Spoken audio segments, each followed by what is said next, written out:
সেদিন আমি মুরগির মাংস রান্না করেছিলাম ভিডিওতে, কিন্তু একটা আপু আমাকে কমেন্টে বললেন, ওয়াও আপু অসাধারণ, গরুর গোশটা রান্না অনেক সুন্দর হয়েছে। তার মানে সে আমার ভিডিওটা দেখেই নি, সে শুধু কমেন্ট করে চলে গেল। আসলে এটা কিন্তু ঠিক না।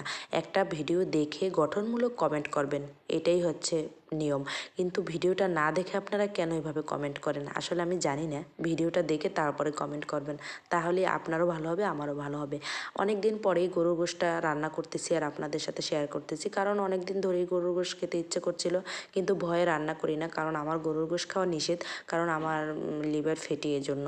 তারপরেও আবারও আজকে রান্না করতেছি, কারণ গরুর গোশ খেতে ইচ্ছে করলে আর না খেয়ে তো পারা যায় না।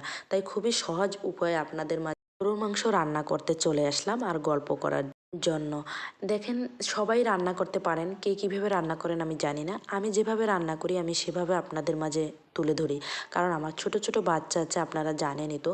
যারা যারা আমার প্রতিনিয়ত ভিডিওগুলো দেখছেন তারা অবশ্যই জানেন যে আমি খুব ঝটপটে খুবই সহজ উপায়ে রান্নাগুলো সেরে ফেলি, কারণ আমার ছোট ছোট বাচ্চা, কারণ আমার অত সময় নাই যে আমি অনেক সময় ধরে রান্না করব।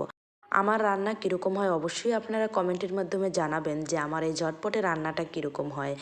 আসলে কি, ভালোবাসা পেতে হলে ভালোবাসা দিতে হয়, একতরফা কখনো ভালোবাসা হয় না। এই ভিডিওটা করেছিলাম পুরাতন বাসায় বসে, এবং এখন তো নতুন বাসায় আসছি। এখানে এসে ভিডিওটা ছাড়বো আসলে ছাড়া হয়েছিল না, কারণ অনেক ব্যস্ত। বাসা চেঞ্জ করা যে কত ঝামেলা, কত প্যারা, অবশ্যই আপনারা জানেন। একটা বাসা গুছাতে অনেক সময় লেগে যায়।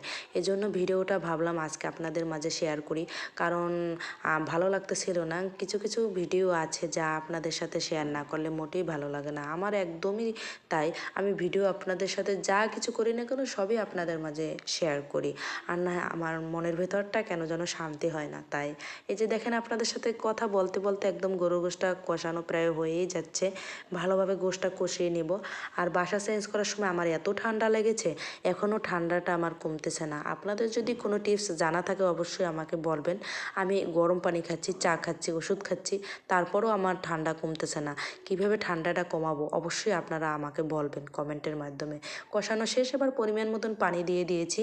পানি দিয়ে ভালোভাবে নেড়ে এবার ঢাকনা দিয়ে ঢেকে দেবো কিছুক্ষণ সময়ের জন্য। আপনারা কীভাবে রান্না করেন অবশ্যই, আমার রান্নায় যদি কোনো ভুল হয় অবশ্যই আপনারা বলবেন যে এভাবে রান্না করলে ভালো হয়। আমি যেভাবে বুঝি, যেভাবে রান্নাটা ঝটপটে করতে চেষ্টা করি, সেভাবেই আমি রান্নাটা করি। এবার দেখেন, অনেক সুন্দর হয়েছে কালারটা, মাশাআল্লাহ। আপনাদের সাথে গল্প করতে করতে আমার রান্নাটাই প্রায় শেষ হয়ে আসছে। অনেক সুন্দর হয়েছে কালারটা, একটু ঝাল ঝাল হয়েছে। আসলে গরুর গোশটা ঝাল ঝাল না হলে ভালো লাগে না খেতে। ঝাল খেতে অনেক পছন্দ, কিন্তু আবার ঝাল খেলেও আবার একটু সমস্যা হয় গ্যাস্ট্রিকে।